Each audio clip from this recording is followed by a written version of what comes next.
제가 이제 그 다음에 현재 아까 보신 것처럼 새누리당, 민주통합당, 뭐 통합진보당 해가지고 굉장히 안을 휘황찬란하게 지난 10년에 17, 18, 19대 국회를 통틀어서 이렇게 좋은 법안들이 이렇게 많이 나온 게 사실 처음이라고 볼 수 있는데 저는 이미 첫 단추가 잘못 껴지고 있다라고 보입니다. 그것이 이제 하나가 새누리당의 1호 법안이라고 하는 사내하도급 법안이죠. 사내하도급 법안에 대해서 뭐 자세한 내용들은 이미 많이 알려져 있습니다만은 사내하도급 법안 핵심이 뭐냐? 동지들 이미 알고 계실 것 같은데 지금 말하자면 사내하도급 법안이라고 하는 것이 노리는 것은 현재의 파견법에 적용을 받는 파견이라고 하는 것을 본질이 똑같은데 사내하도급이라고 하는 새로운 법적인 지위를 부여하겠다라는 거거든요. 그러니까 쉽게 얘기를 하면 지금 현대자동차의 사내하청이 2010년 대법원 판결을 통해서 현대자동차 사측은 도급이라고 주장을 하지만 이것은 도급이 아니라 파견이다. 그런데 파견법에 따라서 파견을 한 것이 아니기 때문에 불법 파견이다. 지금 쟁점이 이렇게 되는 거잖아요. 그리고 얘네가 불법 파견을 했으므로 파견법에 따라서 정규직화를 해야 된다. 이렇게 쟁점이 가고 있는 건데 여기에 대하여 사내하도급법이 만들어지면 어떻게 달라지게 되느냐. 똑같아요. 사내하도급법이 만약에 만들어서 시행이 되게 된다면 현대자동차 예를 들어보면 현대자동차의 사내하청, 대법원이 파견이다라고 인정했던 바로 그 사내하청이 이제 사내하도급 법에 의한 사내하도급이라고 하는 새로운 법적인 지위를 가지게 됩니다. 그러면 이제 더 이상 이것은 파견법의 적용을 받지 않아요. 그러면 파견법의 적용을 받지 않으므로 불법 파견이다라고 논란이 될 수도 없겠죠. 따라서 정규직화를 포함한 이런 것들을 주장할 수가 없게 됩니다. 그러면 사내하도급이라고 하면 새누리당은 자기네들이 사내하도급 법을 만들어 사내하청을 보호하겠다라고 얘기를 해요. 보호해준다라고 하는 내용들이 뭐냐? 실효성이 별로 없는 것들이라는 거죠. 예를 들면 대표적으로 내놓고 있는 것이 뭐 사내하청 업체가 계약이 해지되었을 때 다른 업체로 고용을 승계하도록 원칙적으로 특별한 사유가 없는 한 고용이 승계하도록 노력할 의무를 부여한다라고 하는 것인데 여러분 법에 무엇을 하여야 한다, 노력하여야 한다라는 말이 들어가 있으면은요. 그리고 여기에 벌칙 조항이 없으면 전형적인 립서비스입니다. 대표적인 게 지금 정리해고도 마찬가지거든요. 근로기준법에 정리해고 시키고 나서 3년 이내에 만약에 정리해고를 당한 노동자가 하는 업무에 새로운 사람을 뽑게 될 때에는 정리해고 했던 노동자들을 우선 채용하도록 노력하여야 한다라고 하고 있어요. 그런데 이거 쌍차게 보시면 아시잖아요. 안 지켜도 그만입니다. 안 지켜도 벌칙도 없고요. 강제가 없어요. 법에서 뭐뭐뭐 하도록 하여야 한다, 노력하여야 한다라고 하면서 벌칙이 없으면 이거는 그냥 선전용 문구고요. 그것을 사용자가 안 지켰을 때 법적으로 강제가 전혀 없습니다. 사내하도급 법에 이른바 사내하청 노동자를 보호한다라고 하는 내용은 지금 말씀드린 하나같이 이런 것들이에요. 처벌 조항도 없고 이것을 안 지켰을 때 사용자한테 어떠한 우리가 책임을 추궁할 수도 없는 것들. 그러니까 마치 법만 놓고 봤을 때에는 보호하는 것처럼 보이지만 실제로는 오히려 지금 현대차처럼 우리가 법에서 금지한 간접 고용을 했기 때문에 니네가 원청인 우리를 직접 고용해야 된다라고 하는 주장을 아예 할 수 없도록 만들기 위한, 그래서 지금 노동계가 좀 협소하고 선정적인 표현입니다만 사내하도급법을 불법 파견을 합법화시켜주는 법이고 결국은 정몽구와 같이 현대차와 같이 사내하청을 통해서 이윤을 획득하는 재벌들을 보호하는 법이다. 그래서 정몽구 보호법이라는 얘기를 하고 있는 거죠. 그래서 근데 이 사내하도급법을 들고 나왔단 말이에요. 새누리당이 정말 절묘하게 법을 들고 나왔습니다. 물론 새누리당 입장에서는 정말 실제로 현대차를 비롯한 재벌들의 이해를 반영해서 실제 우리 재벌 하나같이 한국의 300인 이상 사업장은 최소 30% 이상 사내하청을 사용하고 있습니다. 우리나라의 수출의 효자 산업이라고 하는 자동차는 기본적으로 30%가 넘고요. 반도체는 더 많습니다. 반도체는 50%가 넘고요. 조선은 더 많죠. 조선은 100%, 150%입니다. 그러니까 우리나라의 수출 대기업들, 수출 재벌들의 실제로 심지어 국책연구기관인 한국노동연구원에서 이런 논평까지 나왔어요. 우리가 2008년 이후에 세계적 경제 위기에도 불구하고 웬일로 한국의 재벌 수출 기업들이 선전하고 있지 않습니까? 이 뭐냐? 우리나라 수출 재벌 대기업들의 경쟁력의 비결 세 가지다. 노동연구에서 지적한 정말 정확한 지적인 것 같아요. 첫 번째, 장시간 노동. 두 번째, 비정규직 활용. 세 번째, 사내하도급 활용. 이겁니다. 사실 수출 대기업들의 이 말하자면 극악한 노동 착취라고 하는 것이 경제 위기에도 불구하고, 그러니까 노동자들에 대한 초과 착취를 통해서 경제 위기를 이겨나가고 있는데, 당연히 이 사내하도급이라고 하는 것에 대하여 이 재벌들을 사실 직접적으로 대표한다라고 할 수 있는 새누리당 같은 경우에 법적인 보호가 필요한 거죠. 그래서 이 내용을 내놨습니다. 그리고 여기에 대해서 막 이제 즉각적으로 노동계랑 야당도 민주통합당도 지금 막 반대를 한단 말이에요. 지금은. 근데 이것도 사실은 여기서 또 이제 비하인드 스토리. 아니 안 해도 돼요. 이거는 나가도 돼요. 이런 얘기는 전국에 나와도 되는 얘기입니다. 사실은요, 새누리당이 이 사내하도급 법을 만들자라고 하는 게 새누리당이 처음 얘기한 게 아니에요. 이 얘기 제일 먼저 한 사람이 누군지 아세요? 우리나라에서 은수미 씨입니다. 은수미 씨가 한국노동연구원에 있을 때 사내하도급 문제를 오래 연구를 했잖아요. 이미 2000년대 중반부터 주장했던 내용이에요. 그래서 그때부터 저희가 비판을 했거든요. 똑같아요, 사실은 논리가. 사내하도급이라고 하는 거를 은수미 씨도 그렇고 새누리당도 그렇고 발상이 뭐냐면, 야, 우리나라에는 보니까 파견도 아니고 도급도 아닌 회색지대가 있어. 회색지대, 한국형이 회색지대. 여기에 맞는 법이 필요한 거 아니야? 그러니까 지금 현행 법상으로는 어느 나라의 법을 봐도 파견이면 파견법이나 노동법이고요. 도급이면 이건 노동법이 아니거든요. 도급이면 이거는 정말로 도급인과 수급인의 관계이기 때문에 뭐 하도급법이나 상법의 거래 영역이에요. 그러니까 노동법을 적용하느냐 마느냐의 문제거든요. 그런데 이미 은수미 씨가 2000년대 중반부터 야, 보니까 사내하도급이라고 하는 게 제3지대인 것 같아. 그러니까 여기는 도급인 것 같기도 하고 파견인 것 같기도 하니까 요거를 딱 규율하는 사내하도급에 대한 특별한 법이 필요해. 그래서 이걸 우리가 비판을 했어요. 똑같은 이유로 비판을 했는데 격세지감이죠. 윤수미 씨가 국회의원이 되시고 새누리당이 이 법을 내놓으니까 입장을 바꾸셨어요. 그래가지고 막 비판을 하시더라고요. 이거에 대해 가지고. 그래서 저것도 역시 반성을 하고 비판을 하는 건지. 근데 정치인들은 반성은 없더라고요. 자기 입장을 왜 바꾸는 것인지에 대하여서 제가 실제로 어느 토론회에서 이걸 좀 지적을 했더니 뭐라고 얘기를 하느냐면, 자기가 얘기를 했을 때는 그 시점에 2000년대 중반에 사내하도급법을 했으면 참 좋았을 텐데 지금 이미 문제가 너무 악화돼가지고 지금 내놓는 거는 시기가 너무 지났기 때문에 사내하도급법이 안 된다라고 답을 하더라고요. 뭔 말인지 잘 모르겠습니다만 저는. 네. 그리고 그래서 이거를 잘 알아요. 그러니까 지난주에 새누리당이 사내하도급법에 대한 토론회를 했습니다. 이것도 굉장히 놀라운 거예요. 새누리당이 보통 노동법 관련해서 공세적으로 토론회 안 하잖아요. 토론회 해도 노동계가 올까봐 숨어서 하잖아요. 근데 이번에 아주 공개적으로 하고 심지어 민주노총을 초청까지 했어요. 토론자로. 대단한 자신감이죠. 사내하도급법 자신 있다는 거예요. 그런데 이 자리에서 불러놓고 공개적으로 그래서 민주노총에 갔습니다. 아주 자신감을 보여준 거죠. 새누리당이 얘기했어요. 정확하게. 야, 사내하도급법 옛날에 은수미를 포함한 노동계가 만들자고 했잖아. 자료에 쫙 나왔습니다. 그래서 우리가 만든다는데 니네 왜 이러냐 지금 와서. 이렇게 입장을 바꾸라줍니다. 그래서 참 선수예요. 이런 걸 놓고 보면은. 근데 이제 이렇게 논의가 가다 보니까 사내하도급법이 딱 논란이 되니까 어쨌든 과거에 대한 반성은 없이 민주통합당이 이거 안 된다. 재벌을 보호하는 법이다. 그러면서 내놓은 게 파견법 개정안입니다.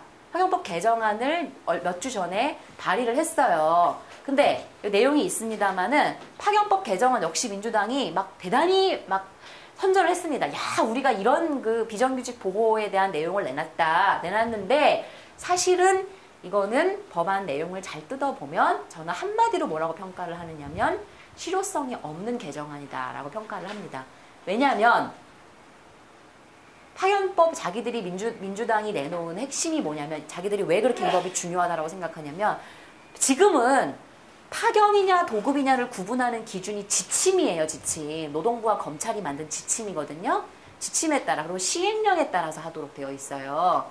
그런데 이거를 시행령이나 이런 지침이 아니라 법에다가 두겠다라는 거예요. 그래서 파견법에다가 내용을 넣었습니다. 같은 그러니까 그 현재의 시행령이나 지침에 있는 파견과 도급의 구분 기준이라고 하는 것을 법에다가 올려놨어요. 그래서 이것이 한층 그 우리가 내용을 강화한 것이다 라고 이야기를 하고, 또 하나 불법 파견에 대하여 지금 이제 고용 의무로 되어 있거든요. 이거를 고용 의제로 바꾸겠다.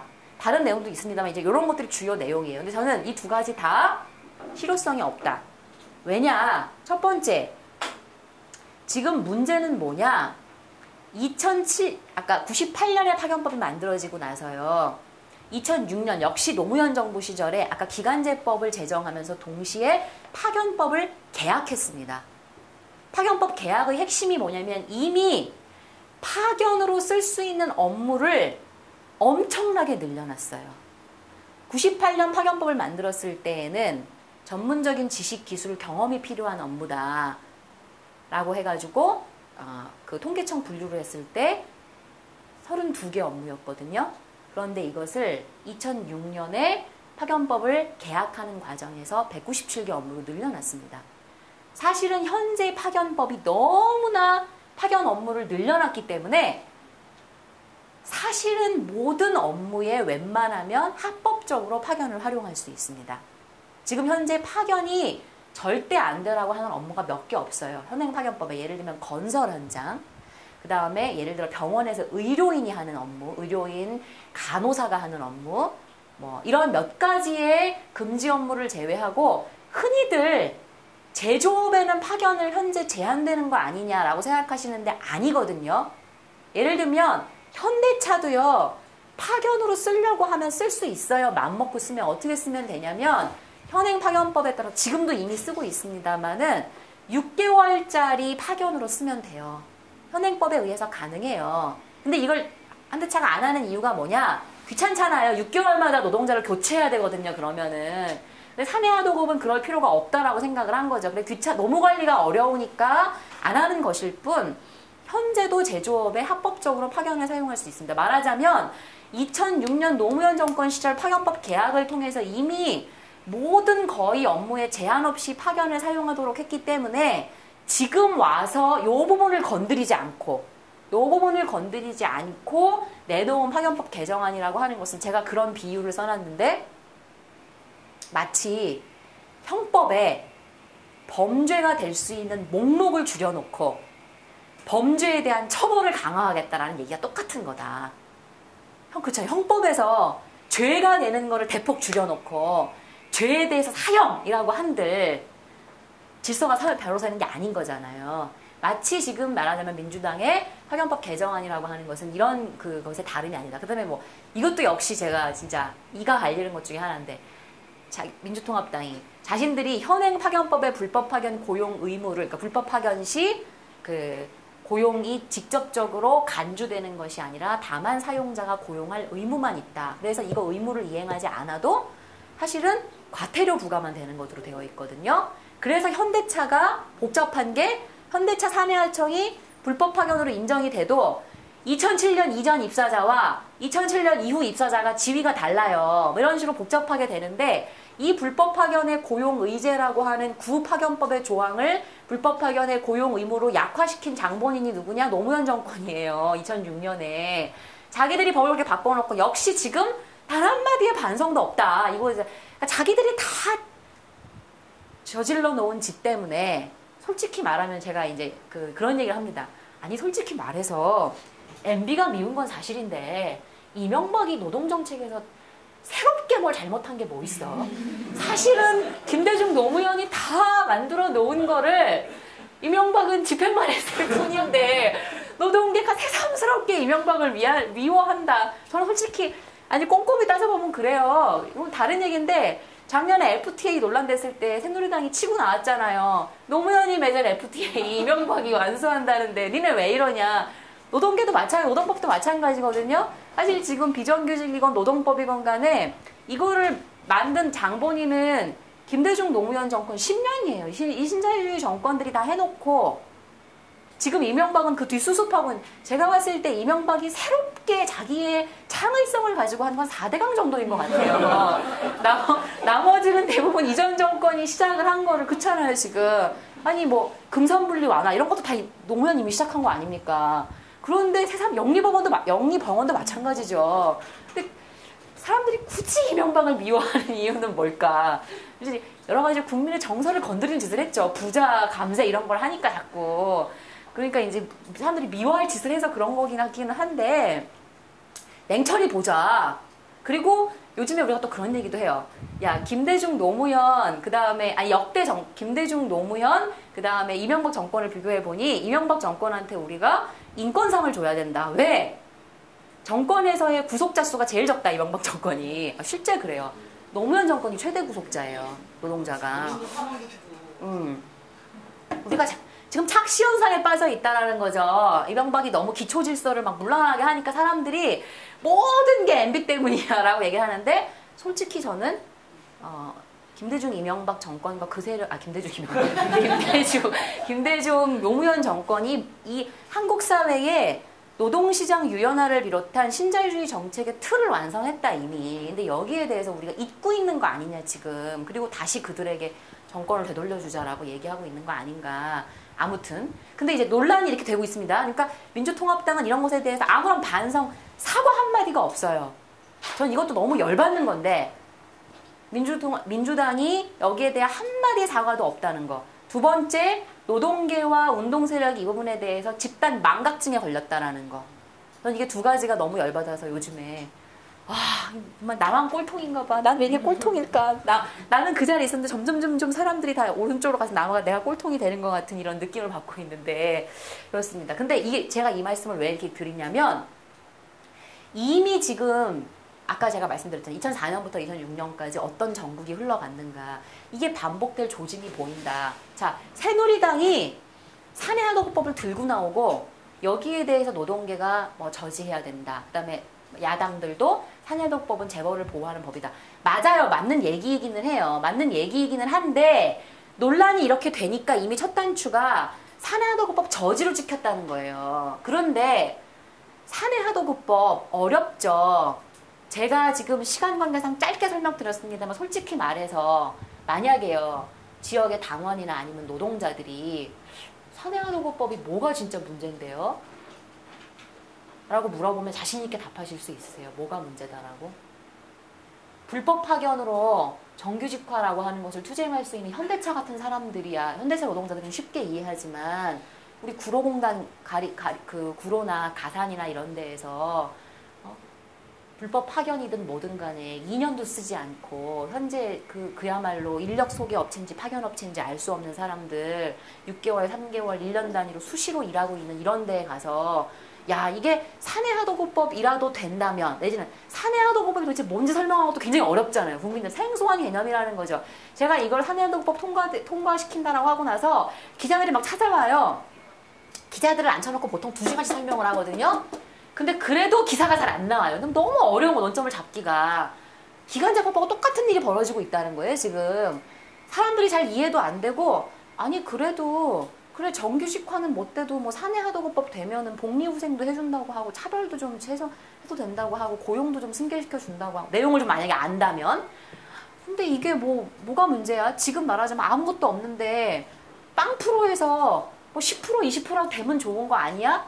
이거 여러분 자신 있게 그것도 시민 선전전 하시면서 1분 내에 설명하실 수 있겠어요? 이게 안 된다는 거죠. 우리가 이게 설명이 딱 머리에 안 들어온다는 거예요. 근데 이미 새누리당이 논점을 선점했습니다.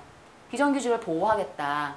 거기다가 차별 해소까지 들고 나왔잖아요. 지금 사실은요. 제가 노동법적으로 보면 그 기간제법, 파견법 통틀어가지고 새 정당이 내놓은 차별 시정 절차 중에 새누리당 게 제일 낫더라고요. 보니까. 제일 잘 만들었어요. 솔직히 말하면은 제일 화끈해요. 근데 문제는 차별 시정 절차를 아무리 잘 만들어도 현장에서 소용이 없다. 다 아시죠? 왜냐면 내가 차별이라고 제기했다가 노동조합도 없는데 차별이라고 튀었다가 잘리잖아요. 그쵸? 제가 방송통신대학교의 1년 계약직 강의 교수라고 되어 있습니다. 제가 매년 재계약이 걸려 있는 사람이에요. 게다가 전공이 노동법이에요. 박사죠. 근로조건을 비교하면 정규직하고 정규직 교수하고 저하고 하는 일이 완전 똑같습니다. 연간 수업 시간도 270시간이고요. 학생 지도를 비롯해서 모든 걸 똑같이 해요. 그런데 저의 근로조건을 보면 명백하게 차별이고 심지어 근로기준법 위반인 것도 저는 보이면 다 보여요. 그러나 찍소리 못합니다. 제가 지금이라도 나 차별받고 있다라고 제기하면 인정받을 수 있다는 거 알아요. 근데 그럼 뭐합니까? 재계약 안 되면은 저는 차별받아도 계속 재계약만 됐으면 좋겠어요. 솔직한 제 심정이 조합원이긴 합니다만 아직까지는 우리 조합이 힘이 없다 보니까 그러니까 차별 관련해서 아무리 새누리당처럼 화끈하게 새누리당 정말 화끈하게 내놨어요. 징벌적 손해배상 하겠다. 이거 엄청난 얘기거든요. 징벌적 손해배상을 100배, 1000배를 때린들 노동조합 없는 노동자가 내 고용 문제가 달려있는데 이거 제기한다라고 하는 거는 고양이 목에 바울 당기거든요. 실효성이 없는 거예요. 그런데 이미 새누리당이 논점을 선제적으로 논점을 가지고 갔고 야당들이 이거에 대해서 추격을 하면서 이미 논란이 매우 수세적으로 벌어지고 있는데 여기에 대해 노동계가 사내하고 저지하자 얘기를 한들 국민들이 이해하기도 어렵고 그러면 너네의 얘기는 뭔데 노동계 너네가 얘기하는 거는 뭔데 이게 부각도 안 되는 상황이 되고 있고 저는 이제 여기서 요번에 또 환노위 구성이 되게 잘 돼 있잖아요. 그래가지고 정말 오래간만에 환노위가 야당이 다수고 환노위원장까지 야당이 했단 말이에요. 그래서 실제로 올해 하반기 아니면 내년 초에 지금 앞다투어 개정 안이 올라와 있는 법안들이 환노위에서 논의될 가능성이 높아요. 그러면 이게 좋은 일이기는 한데 두 가지 가능성이 있는 거죠. 환노위에서 법안 논의가 진행이 되면서 이것이 사회적인 쟁점화가 돼서 노동자들의 투쟁이 힘을 받을 가능성이 있는 반면 두 번째는 환노위에서 논란이 되니까 이렇게 되면 아까 말씀드렸던 노동계와 특히 한국노총이나 시민단체들은 이 국면을 놓치면 안 된다. 여기서 우리가 뭔가 현실적으로 타협 가능한 안을 던져가지고 이 모멘텀을 안 놓쳐야 법을 고친다. 라고 딱 양보안을 놓게 될 가능성 두 가지 다 다 있다라고 생각을 하거든요. 그런데 이게 지금 2004년에 2005년에 보였던 노동계는 매우 수세적으로 저지로 맞춰지고 그 다음에 오히려 그 와중에 대중투쟁이라고 하는 것은 철저히 동원되고 또 그 시민단체와 한국노총을 중심으로 해서 민주노총도 동요하고 오히려 우리의 요구하는 후퇴하면서 결국은 아무것도 못 얻고 끝나는 이렇게 될 가능성이 저는 불행하지만 똑같은 반복의 가능성이 놓여있는 거 아니냐라고 보고 있습니다. 그래서 이제 결론이자 제안을 좀 드리고 싶은 것은요. 저희가 전비원에서 올해 초부터 계속 제기하고 있는 건데요. 올해 국면을 놓치지 말아야 되는 것은 분명하다. 정치적으로 열린 국면이다. 그리고 누구나 예상하고 계시듯이 사실은 지금도 이미 경제 위기라고 하는 것이 심화되고 있는데 경제 위기의 심화에 직접적인 영향이 이미 우리가 태풍에 말하자면 사정권 안에 들어가긴 했습니다만은 올해에는 대선이나 총선 때문에 정치적인 경쟁 국면으로 인해서 정치권들이 직접적으로 노동계에 대해서 압박을 못하고 있는 상황이잖아요. 그런데 이것이 내년에 어떤 놈이 정권을 잡든 간에 내년 이후에는 이제 본격적으로 그것이 새누리당이건 민주통합당이건 아니면 저는 솔직히 말해서 그럴 일은 없겠지만 통합진보당이 정권을 잡는다 한들 저는 내년 이후에는 새롭게 정권을 잡은 세력은 경제 위기를 틈타서 다시 한번 노동자들에 대한 수탈을 하려고 하는 재벌과 자본의 이해를 반영하지 않을 수가 없을 것이다 라는 생각이 들어요. 그러면 그나마 우리가 뭔가 노동자들의 권리를 가지고 사회적인 쟁점화를 만들 수 있는 시기가 노동자들의 투쟁이 힘을 받을 수 있는 시기가 올해 딱 아니냐 2012년 이제 한 반년 남은 거 아니냐. 그러면 이 시기를 놓치지 말아야 될 것은 맞다. 그래서 지금 아까 맨 처음 말씀드렸던 것처럼 그래서 비정규 노동자들이 사실은 올해 현대차도 그렇고 사내하청도 그렇고 특수고용 노동자들도 그렇고 사실 올해 맘먹고 투쟁을 준비해 온 거죠, 이게 우발적인 투쟁들이 아니라 이미 작년부터 올해 이러한 투쟁들을 배치한다. 투쟁의 효과를 극대화한다라고 하는 계획들을 세워왔던 것입니다. 자, 그런데 그럼 여기에 우리가 이 노동자들의 투쟁을 강화하면서 이 노동자들의 투쟁이 힘받게 하면서 실제로 내년 이후에 정세가 엄혹해질 텐데 경제 위기가 본격적으로 노동자들에 대한 탄압으로 노동권에 대한 후퇴로 돌아서게 될 건데 여기에 대해서 우리가 교두보를 확보하는 요구가 뭐냐? 이것은 저는 아무리 생각을 해도 사내하도급법 저지 이런 문제는 아닌 것 같다. 사내하도급법 저지를 해야겠지만 그러면 우리가 얘기해야 될 것은 뭐냐? 저는 그것이 바로 모든 노동자에게 노동 3권을 부여해라 라고 하는 것이 되어야 한다라고 전비원에서는 올해 초부터 주장을 하고 있습니다. 모든 노동자에게 노동 3권을 좀 더 구체적으로 이야기를 하자면 특수고용 노동자가 노동법상 아니라고 하는 이유도 잘 아시잖아요. 재능이 지금 1650일을 넘어서 투쟁하고 있는 것처럼 노동조합이 아니라는 이유로 탄압받고 합법적인 설립신고를 받은 노동조합임에도 불구하고 노동조합이 체결한 단협도 무효화되고 이러한 노동자들의 말하자면 특수고용 노동자들이 최소한 이 문제를 해결하기 위해서 노동법적으로 헌법상 보장된 노동 3권은 보장받아야 된다. 두 번째 또 노동 3권을 보장받고 있지 못한 대표적인 사람들 바로 사내하청 같은 간접고용이죠. 이 사람들은 노동조합 만드는 건 문제가 안 돼요. 그런데 지금 현대차 예를 들어 나타나는 것처럼 현대차는 대법원으로부터 현대차가 이 사내하청 노동자의 사용자다라고 하는 판결을 받았음에도 불구하고 현대차 노동조합이 비정규 지회가 현대차를 상대로 파업을 하면 정규직화 해달라. 파업을 하면 이 파업이 불법 파업이다. 업무방해다라고 해서 2010년 파업 이후에 불법 파견 정규직화를 시키지 않은 정몽구는 아무런 처벌을 받지 않지만 원청을 상대로 불법 파업을 했다라는 이유로 노동자들은 100명 이상이 해고돼서 지금까지 해고자로 생활을 해야 되고 수십억 원에 다르는 손해배상 청구에 시달리고 있고 무차별적인 징계를 받아야 되는 바로 이러한 간접고용 노동자들 역시도 노동 3권이 실제로 보장이 되려면 핵심은 뭐냐? 진짜 사장인 원청이 사용자다. 최소한 얘네들이 사용자로 단체 교섭에 나서가지고 합의를 하도록 만들어야 된다. 이게 제가 무슨 긴 말이 필요하겠습니까? 여러분 얼마 전에 타결이 된 우리 전주대도 마찬가지고요.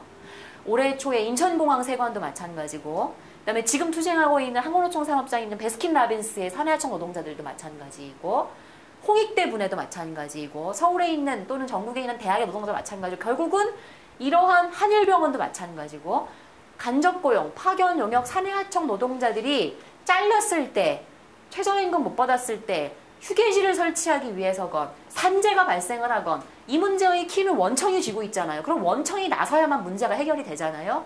실제 노동자들이 그래서 투쟁을 통해서 원청과의 합의서를 쟁취하고 있습니다. 이걸 법제화하자는 거예요. 원청이 단체 교섭에 나서야 된다. 원청이 그리고 이렇게 말하자면 간접고 노동자들이 파업했다라는 조합활동했다는 이유로 자르는 거 이거 안 된다.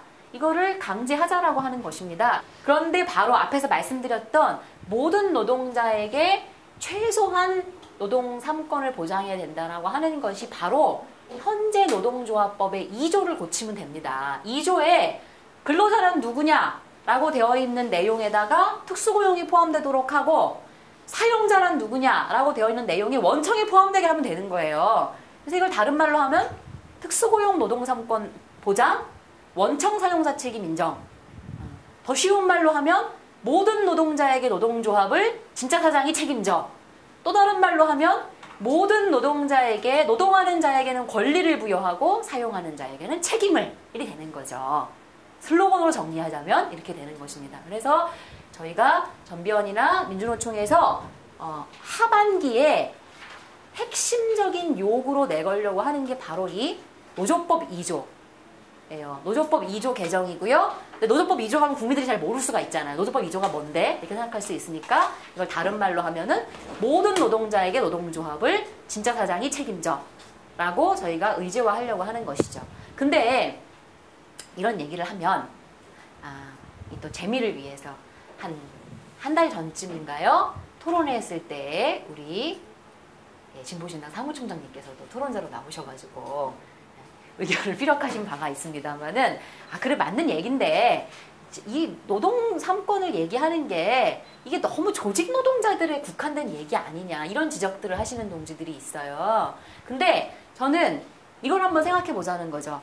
물론 이런 점이 있습니다. 이게 일반 국민들한테 모든 노동자가 최소한 노동조합을 할 수 있어야 됩니다. 라고 얘기하는데 우리가 선전하는 데 있어서 선전하고 의존시키는 데 있어서 좀 설명이 필요한 건 있죠. 그쵸? 노동조합이 왜 필요한 건데 노동조합을 하면 뭐가 좋아지는 건데 이런 설명을 우리가 해야 된다는 필요성이 있다는 점은 제가 충분히 공감을 합니다. 그런데 우리가 한번 냉정히 보자는 거예요.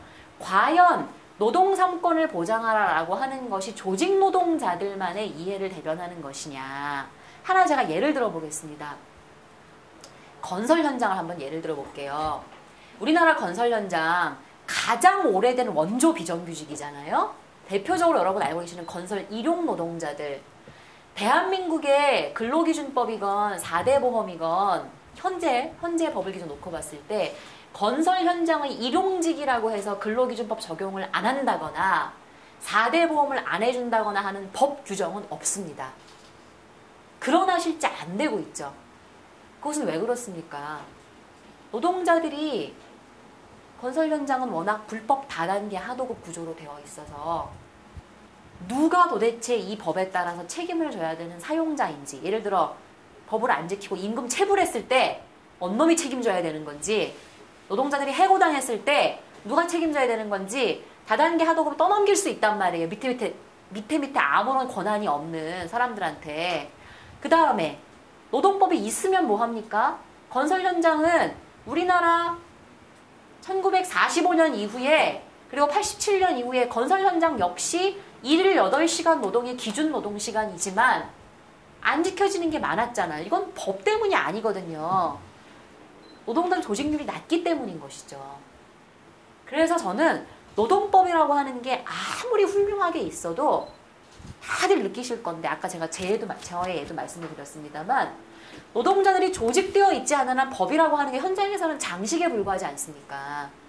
그런데 노동조합이 조직되고 조직률이 올라가게 되면 아까 제가 건설의 예를 다시 말씀을 드리면 건설 현장의 노동자들도 일일 8시간이 기준 근로시간이다라고 하는 것은 이미 반세기 동안 노동법에 있었던 얘기이지만 이거를 실제 지켜지도록 한 건 언제부터냐? 2000년 이후부터예요. 왜? 건설 현장에 타워 크레인이 조직이 되면서 타워 크레인 기사들이 야 우리도 일일 8시간 노동을 하고 하루에 일주일에 근로기준법에 따라서 하루는 쉬어야겠다.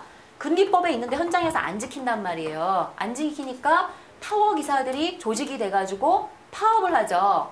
근데 타워라고 하는 게 파업을 하면은 건설 현장이 전체가 멈춰요. 그런 파업 하계력이 있어요. 그러니까 2000년 초반에 타워 기사의 조직화를 통해서 건설 현장에 최초로 일요 휴무제가 실시가 됩니다. 이 힘을 바탕으로 그 이후에 건설 기계가 조직이 되면서 지금 건설 기계의 덤프나 굴삭기나 레미콘 등이 자신들의 노동조합의 투쟁을 통해서 일일 8시간 그리고 일요 휴무제를 쟁취하고 있습니다. 그런데 건설 노조가 조직이 돼서 이런 일요 휴무제와 일일 8시간을 쟁취하니까 어떤 현상이 일어나는 줄 아세요? 건설기계, 우리나라 건설기계 25만 대 중에서 조직된 노동자들은 2만이 안 되거든요. 그런데 노동자가 조직이 되고 일일 8시간 현장 정착을 시키다 보니까요. 지금 현장에 잘 다니다 보세요. 길거리 다니시다 보면은 덤프트럭이나 굴삭기나 이런 거 세워져 있는 거에 스티커 붙여 있는 거 보실 건데 노동조합이 붙인 거 아니에요, 그거. 노동조합이 아니고요. 그 사람들 연합회라고 해가지고 우리 뭐라고 말하면 좋을까요? 사업자 단체예요. 사업자 단체까지도 일일 8시간 해야 된다라고 해가지고 지금 그게 현장에 정착이 되고 있습니다. 무슨 얘기냐면 노동자가 조직돼서 노동 조건을 바꿨을 때 그 효과라고 하는 게 전체 현장에 미친다라는 거죠. 그래서 노동 3권을 보장하라고 하는 것이 조직 노동자들의 요구가 아니라 오히려 전체 미조직 노동자까지를 포함해서 노동법이 지켜지지 않는 현장에서 노동 조건을 개선하는 가장 효과적인 방안이다라고 하는 것이 이미 현장에서 나타나고 있다.